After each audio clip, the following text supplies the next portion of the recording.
This is the Peter family, and we wish you peace and love. Today is Mother's Day in Germany, and on behalf of my children, I want to wish you a happy Mother's Day. And Sarah, Peter, wherever you are, God bless you, Mama. Thank you for your unconditional love. And to every woman around the world, you deserve to be treated specially because you are the MVP. So I celebrate you. But before we go ahead, the kids actually told me they have a little message for their mom. So let's call them out to come and give their mother a goodwill message on Mother's Day. What? There they come. Happy Mother's Day. I'm thankful that you always drive me to soccer and provide food, and that you always wash our clothes. And I'm happy that I have you as mom. Happy Mother's Day, Mommy. Thank you for being my mom. Thank you for doing food every day. Thank you for buying me clothes. Thank you for helping me with school stuff. Thank you for being my mom. Happy Mother's Day. Thank you for everything. Thank you for helping me with my schoolwork and always supporting me to learn German. Thank you for taking me to soccer every week, sometimes 2 times a week. And bringing me back home even when you have to work the next day. Thank you for cooking for us. Thank you for helping me with all the registrations and stuff I have to do. Yeah, thank you for everything. That's Most welcome. So, okay, since Jaden is clapping, we'll all clap for you. Happy Mother's Day. To celebrate you, we would like to give you this special spa treatment at the Peter Spa. We love you. All right, that was a nice one from the kids. I hope you enjoyed it. Yes, so surprised. All right, you deserve it though. Thank you. So what are we talking about today, baby? We will be talking about important life skills to teach your children. Yes, important life skills to teach your children. So let's go. So life skills are something very, very important. We teach our kids on a daily basis, even if we're not aware of them. I guess most times we're actually not aware of it. Exactly. You know, but these are some important things. They get to grow up learning from the way you as parent, or in this case, we as parents, act and behave around them. Exactly. So some of these skills and how to help them navigate life is what we're here to talk about. And I think we are qualified to do that because we are parents to 3 active sons. Very active, yes. And we see them with different characters. And when they go out, depending on the kind of friend they hang out with, you get to see traces of foreign behaviors. Sometimes, you know, at home. But we're here to talk about this and to tell you the things that we have noticed and how we are consciously trying to raise our kids to become better humans. Yes, you have to guide them so that they're able to face life once they're alone. Mm-hmm. As long as they're living with you, you can teach them, you can guide them. But once they live on their own, you're not always there to tell them, oh, hey, what you did there or how the situation went is not good, try to do it this way. You're not there at one point. Exactly. So guide them as long as they're with you. So like birds, they will definitely grow and leave their nest Definitely. one day. And that's why it's important to go over these things with them. But before we go on, what are life skills?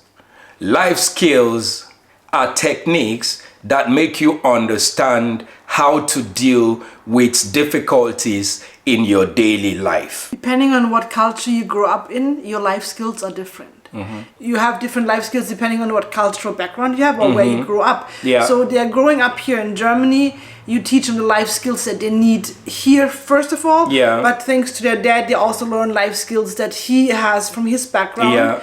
That you might not need here necessarily now. But if you learn them, or at least you heard about them already, you might need them later in life. You never know. True. So most often we teach our children, you know, unconsciously what we have learned from our parents without even knowing. Sometimes I find myself talking to my children, or I would say in this particular situation, this is how my dad would have acted, or this is exactly what my mom, would have said. So most times in life, our kids imbibe skills that they learn from us without us even telling them something. Actually, the experiences they get from us is more than what we tell them. That's why you should be conscious about what you do around your children. First one we want to touch is respect for others. And that is not just, you have that saying like, oh, respect your elders. No, it's not just about that. Of course, you respect the people that are older than you. That is, for me, that is out of the question. But you respect everyone. You respect your age mate. If someone says, I don't like what you just said to me, you have to respect that answer. This is also a kind of respect that you should teach your children, that they learn how to use it and to act like it. We're talking about respect to everyone, regardless of their background, their race, their religion, and just name it. And within themselves, we teach them to respect one another. And they notice the way you treat other people around you. They notice what you say about other family members and friends. And if you don't talk about those people respectfully, guess what? When they come around, your children are not going to respect them. The kids are not going to show respect, to those people, because they act based on what we do and not what we say. The next life skill would be how to share and to be generous. It is, if you have a lot of siblings, you automatically learn how to share. You have to share the candy that you get from grandma. You have to share the cake, whatever. You have to share it. That's our rule here in this house, whether you like it or not. This is how I grew up as well. Yeah, yes, but it is you have to share with your siblings. Even if you're an only child, I think it is very important for the parents to teach the child. Yeah, to make the child understand that it is good to share. As parents, and I remember when our kids, were growing up, we would go to the playground and we notice different behaviors That's true. amongst children. Sometimes the kids don't want to share their toys with other kids, or they want to take from other kids but don't want you to touch their own toys, or they want to collect other kids toys and keep to themselves. But it all depends, of course, on the age. If you're talking about toddlers, then of course that's the age where they start learning all of those things. Exactly. So what we actually teach the children at that age is to teach them to share their toys with other kids. And we also teach them that generosity, actually, when you give, it makes you feel good. After all, a giving heart is a joyful heart. As they grow, we also teach them on how to help the needy and how they should look out for the needy. It could be old or aging people who need assistance crossing the road. And that's why I'm so grateful for you, because sometimes she comes back home and she tells me stories of how she goes to the shop and she sees an old lady, walking in the rain, and she gives them a ride, help them carry their groceries and drop them at home. The kids see these things, and I'm telling you, they are learning. Just the same way I talk about how generous my mom, is, and you guys said, but you're exactly the same. I think it's something I like to pass on to our children too. It's a good thing to share and to be generous. Yes. Another thing we like to talk about is how to apologize. Bo? Maybe one of the more difficult things to do. For one is maybe easy, for the other one is difficult. So it is sometimes really difficult to apologize if you think you're right. Yeah. And you think like your point should be the one you made it clear. This is what it is. But sometimes And if your pride goes ahead of you, that happens. or ego, like you tell me sometimes, ego. your male ego. No, but it is important to teach your child to apologize. Yeah. Especially, of course, when they're wrong, but sometimes you apologize to have peace in your household. Yeah. In your family. So Even when you think you are right. even if you think you're right, you have to apologize to keep peace. Yeah. We have taught the boys that since they were little, like they came like, oh, and you hit me, Dali did take something away from me, whatever situation it was. And then no matter how, like no matter what I find out in my investigation, I make them apologize and To each other. To each other, like you apologize for saying bad words, you apologize for taking something away, depending on the situation, and then I often make them like I tell them to hug each other. We also apologize, to them if we think we have wronged them or accused them of something. And that is actually even more important. Of course, you make Because your children that's how they apologize. learn, yeah. But you also, like, if you did something wrong, like let's say I say why did you accuse your brother of doing this, or why did you say a bad word? And later on I find out how it actually happened. Exactly. And I was wrong accusing one of the children. Then I go there and I say, hey, I'm sorry, I was wrong. I know this part is hard to do, as is. parent, like, why should I apologize to my child?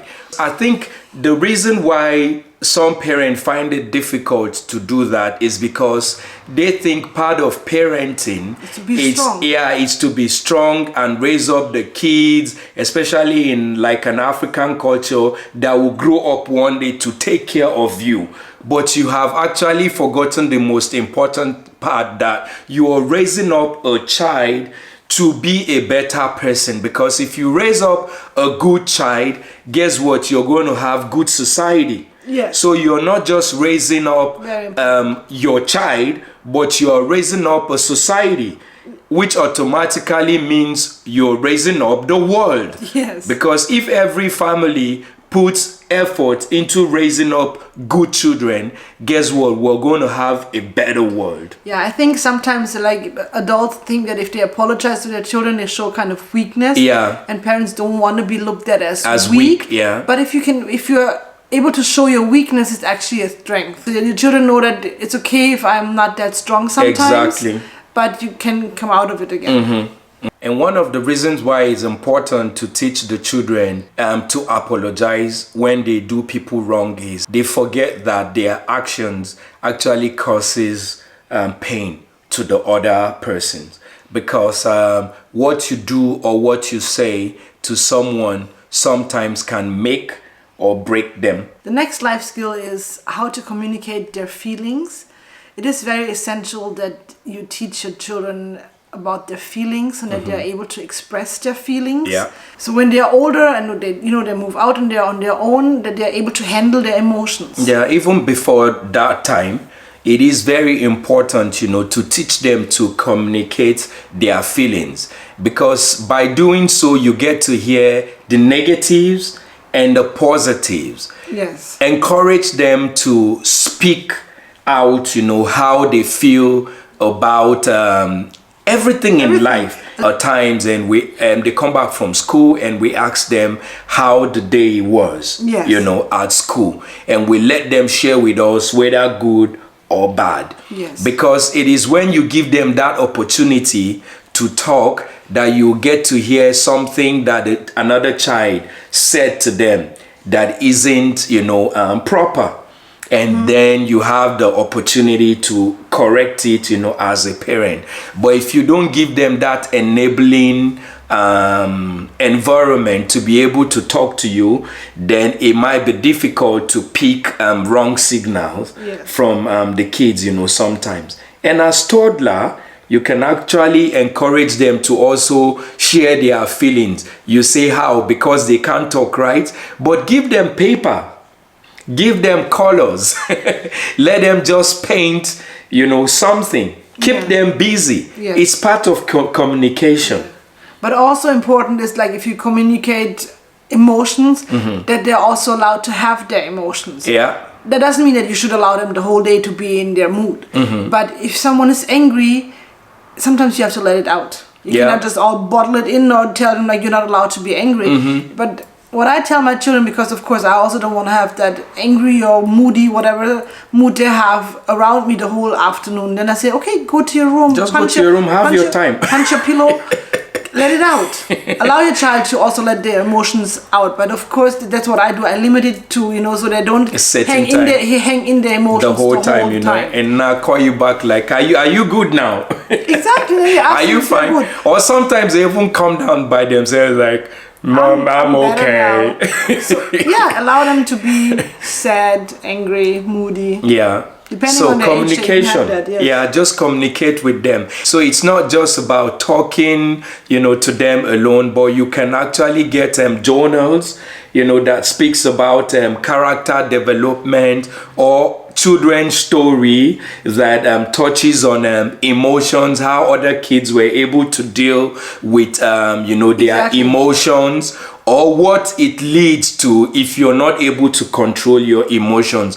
Also encourage your children to ask questions. I tell my kids, feel free to ask me anything. Whether you get answer, to that question is another issue. It's another subject altogether. But feel free to ask me other questions. But most importantly, show them that you also have feelings and that you have your feelings under control. Even when you're sad, you don't take it on other persons. When you're happy, learn to share your happiness, with them and all of that. Because the skills that you show around them is what they pick up. Teach your child about different cultures and races. Teach them to embrace other cultures. To embrace other cultures, other races.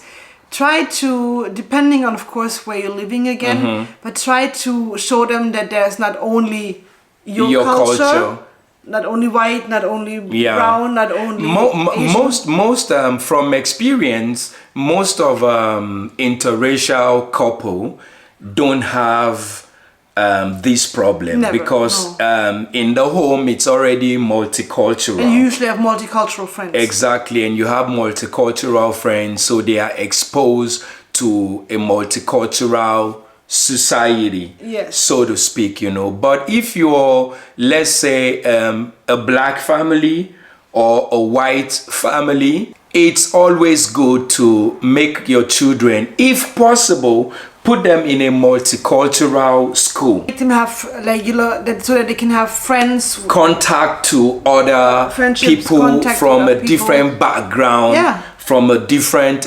cultural or ethnicity. Yes, you cannot go wrong with that. Exactly. All you do is you expose them and you broaden their mind. Exactly. I live here in Germany. I see parents send their children for like a year to a different country to go and learn. Yeah, some do that after school. Exactly. When they're done with high school. Exactly. The children go for at least 6 months or maybe even a year. They go abroad either as an au pair or like work and travel in Australia, so that they get out of their nest, to get out of their shell. And then for the younger children, you can already put them into, let's say you have girls, into ballet or dance school where they meet people of different background, or play group or musical group. I mean, there are so many opportunities, out there. You buy books that go into exactly. that You can show them documentaries on YouTube, on Netflix. You learn about other cultures. You learn about how they live their life. It is so and if you ask why is it so important, it is important because that way we get to accept each other. Guess what? There's nowhere you go in life today that you're not going to see someone from a different cultural background, different ethnicity, different religion. So the earlier you expose your children to differences around us, in our world today, the better they are going to be. And you teach them that difference is not something bad. Difference is actually something good. Exactly. This way you learn more and you learn to do things in different ways. Yeah, I hope you have been able to learn 1 or 2 things today. Give us a feedback, and please don't forget to like, subscribe, Comment. hit on the notification bell so that you can get to see every video that we post. And your comment is very, very important. Yes, we like every comment that Exactly. Just feel free to comment and let us know what you feel about this video. Tell us what your experiences are. yeah. And if you have any suggestion or any type of video you would want us to talk about, let us know. So until our next video, thank you so much. And we say, Auf Wiedersehen. Wiedersehen. Bye-bye.